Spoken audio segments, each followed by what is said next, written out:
Okay. Hi, my name's Jesse Wilson, and my pioneer person was Erik Erikson, and he developed the eight psychological stages. So, Erikson's early life. He was born in June 15th of 1902 in Frankfurt, Germany. He was raised by his mother and stepfather, but his biological father left soon before he was born, and so his mother and stepfather always told him that his stepfather was his real father. Whenever he was older, it came out that he was not his real father, and that caused him to have a huge identity crisis. And this led to his interest in what forms the identity because he wanted to find his again and have it again so bad. So, his early professional and personal life. So, he was never awarded a degree in psychology or medicine at all. His stepfather was a doctor, and so he wanted him to go to medical school, but Erik never did want to. So he decided to go to art school, but he soon dropped out, and he went backpacking and walking across Europe to contemplate his identity and how to get it again. So after that, he taught at a Montessori school for several years, where he was awarded 4 certificates, 2 of which were from the Psychoanalytic Institution, and the other one was from a teaching association. So this is where he moves to the U.S. in 1930, and he married a Canadian dancer, and they had 3 kids together, one of which became a noted American sociologist. So during his career, he taught at several big name universities. So the first was Harvard Medical School, the University of California at Berkeley, Yale, San Francisco Psychoanalytic Institute, the Austin Riggs Center, and lastly, the Center for Advanced Studies of the Behavioral Sciences. So, during his career, he also had a private practice in child psychoanalysis. He published several books, one of which, Gandhi's Truth, won a Pulitzer Prize and a National Book Award. Erikson also spent time studying the cultural life of the Sioux Indians and the Yurok Indians. The Sioux are from South Dakota, and the Yurok were in North California. So this cultural and environmental and social influences further developed his psychoanalytic theory, which he had been working on, because he had only known the only culture that he knew was his own in Germany, so he wanted to experience other cultures to try to get a broad grasp of his psychoanalytic theory. He also broadened our understanding of personality as it is developed and shaped throughout our lifespan, and not just every once in a while. It's over the whole course of our lifespan that we develop and shape our personalities.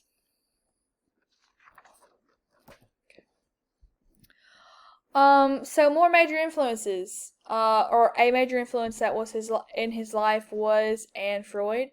She was a major influence on Erikson. Her best friend on the Montessori school, that he worked at in his earlier life, and so that's how they met. Erikson was also Anne Freud's patient. She was a therapist, and she helps him work out his identity issues.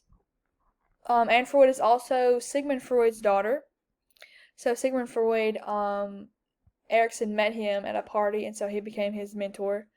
But it was Anne Freud who encouraged Erikson to study psychoanalysis formally whenever he taught at the Montessori school, because he saw what potential and what a great mind he had for the subject. Okay, late life to death. Like I said, he was Anne Freud's patient, and she helped him cope with his anxiety, his identity crisis, and she also helps him gain self-awareness. He did die on May 12th, 1994 in Massachusetts. So, the knowledge of Erikson's stages of life will equip teachers with the knowledge for what is needed in each stage of life and how to provide the best environment for their students. So, how is that going to work? And this is how, okay? So, as long as the teacher is knowledgeable about what each stage of life requires, then they can change up their teaching strategy to where they hit the most crucial part that a child needs at each stage of life, because a lot of them won't get that at home. So if they can get even a little bit of it at school, it'll help to grow them into better coping adults. So from ages 0 to 2, they can either learn trust or mistrust. And basically, in order for a baby to trust you, they just have to know that you're going to meet their needs whenever they need them met, because that's all that they care about at that age, is just living. That's mostly like daycare workers and stuff. But then ages 2 to 4, which is where they will be in preschool, this is where they can either learn autonomy or shame. So at ages 2 to 4, they need to be able to touch and feel everything to be able to grow. So as long as they're not told not to touch everything and they can freely just touch stuff and feel around it and feeling of it, then they can grow into normal adults. Then ages 4 to 6, this is where they can either learn initiative or guilt. So in ages 4 to 6, in this stage of life, they need to begin to make decisions and carry them out primarily through play, like imagination, pretend games. So a sense of purpose develops when the child is able to use imagination and pursue it in their game. This needs to happen in order for the child to learn initiative instead of guilt. So they should never be, they shouldn't be, a lot of book learning and stuff like that. They just need to be able to just play and to learn and to grow their minds. Then we have ages 6 to 12, which is the normal school age child, the normal like elementary school child. So this is where they can either learn industry or inferiority. So they can begin to work hard academically at this age, and they can gain competence in various areas.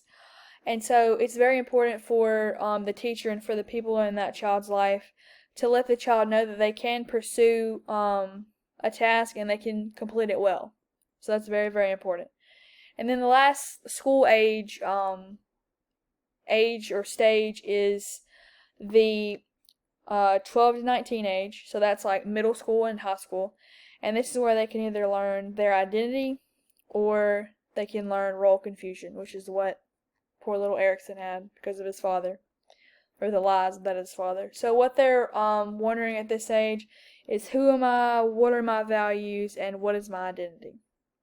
So it's a very important age for identity. So identity is defined as having the ability to exercise choice.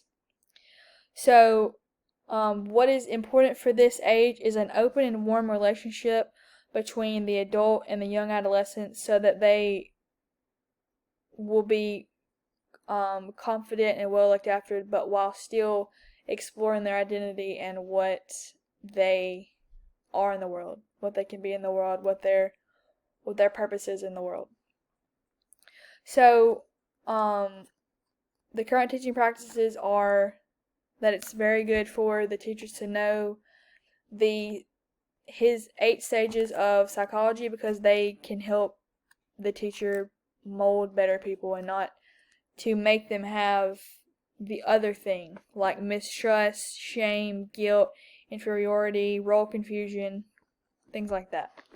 A quote that Erikson had regarding the 4 to 6 stage is that whatever is in a child rises up to the surface when they play. So that's in regards to that. I'm sorry, I forgot about that. But yes, like I'm very This is really cool, and I want to keep this in mind for whenever I'm a teacher.